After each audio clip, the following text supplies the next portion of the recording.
Hello ওটাকুস, আশা করি সকল ওটাকুসরাই খুবই ভালো আছেন। তো আজকে আমি নিয়ে চলে এসেছি নতুন একটি অ্যানিমে এক্সপ্লেনেশন ভিডিও। তো আজকে আমরা করতে যাচ্ছি অ্যাটাক অন টাইটান সিরিজের 10 নম্বর এপিসোডের এক্সপ্লেনেশন ভিডিও। বেশি কথা না বলে ভিডিওটি শুরু করা যাক। তার আগে যারা যারা চ্যানেল নতুন তারা অবশ্যই চ্যানেলটি সাবস্ক্রাইব করে রাখবেন এবং ভিডিওতে একটি লাইক করে দিবেন।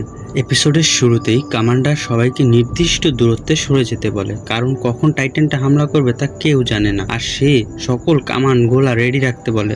আর্মিন ভয়ে আবল তাবল বলতেছিল। মিকাসা তখন তাকে বলে, আর্মিন এখন এর জন্য এটুকুই বিশ্বাস করো, এরেন এইগুলো আমাদের জন্য করেছে। এরেন অনেক কষ্টে টাইটানটা থেকে বের হয়ে বলে, মিকাসা, আর্মিন তোমরা ঠিক আছো? আমার মনে পড়েছে এই চাবিটা, এরেন বাবা তাকে যে চাবিটা দিয়েছিল সেটা দেখি আমাদের শিগান সেনা বাসার নিচের ঘরের চাবি।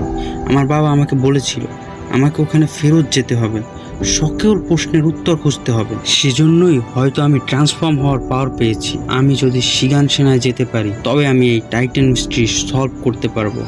আমার বাবা এগুলো কেন সিক্রেট রেখেছে, তার জন্য কতগুলো স্কাউট মারা গিয়েছে। এটাই হয়তো শেষ সুযোগ মানব জাতির জন্য। তারপর তারা তিনজন মিটিংয়ে বসে। এরেন বলে, আমি এখান থেকে বের হয়ে যাচ্ছি। আর্মিন বলে, কিভাবে? এরেন বলে, ট্রান্সফর্ম হয়। আর্মিন বলে, তুমি কি ইচ্ছে মতো ট্রান্সফর্ম হতে পারো? কিন্তু কিভাবে?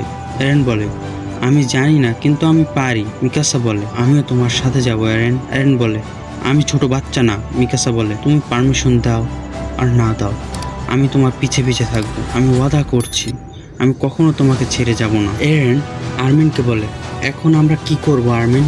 আমাদের কাছে দুটো উপায় আছে। এক নম্বর হচ্ছে আমি এখন টাইটানে ট্রান্সফর্ম হয়ে চলে যাই, নয়তো তুমি তাদেরকে বোঝাও যে আমরা তাদের কোনো ক্ষতি করব না। তুমি যা সিদ্ধান্ত নেবে তা আমরা মেনে নেব। আর্মিন মনে মনে বলে, এরেন, মিকাসা তোমরা আমাকে এত ভরসা করো।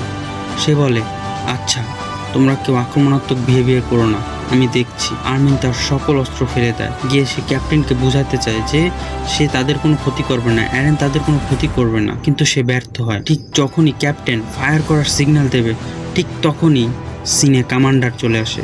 কমান্ডার পিক্সিস এসে সকল সিগন্যাল থামিয়ে দেয়। পিক্সিস বলে, আমরা অন্তত এই তরুণ সোলজারদের কথা শুনতে পারি। কমান্ডার পিক্সিস তাদের একটি নির্জন জায়গায় নিয়ে গিয়ে প্রশ্ন করে, তুমি আর্মিন আর্থল্ট না? তুমি তখন যে বলেছিলে তা কি মন থেকে বলেছো নাকি শুধু বাঁচার জন্য বলেছো? আর্মিন বলে, সত্যি বলতে দুটোই। যে বড় পাথরটা সরিয়ে টাইটানের ভিতরে ঢুকেছে, এরেন টাইটানে ট্রান্সফর্ম হয়ে সেই পাথরটা গেটে দিয়ে আসতে, এতে আর টাইটানরা ঢুকতে পারবে না।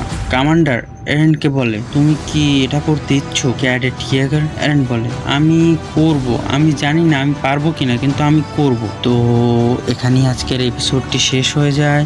তো কেমন লাগলো এপিসোডটি তা অবশ্যই কমেন্ট করে বলবেন এবং ভিডিওতে একটি লাইক করে দিবেন এবং এরকমের অ্যানিমে এক্সপ্লেনেশন ভিডিও পেতে আমার চ্যানেলটি সাবস্ক্রাইব করে রাখবেন এবং দেখা হচ্ছে নতুন কোনো অ্যানিমে এক্সপ্লেনেশন ভিডিওতে। ততক্ষণ পর্যন্ত আপনার সুস্থ থাকুন এবং অ্যানিমে দেখতে থাকুন। সায়োনারা।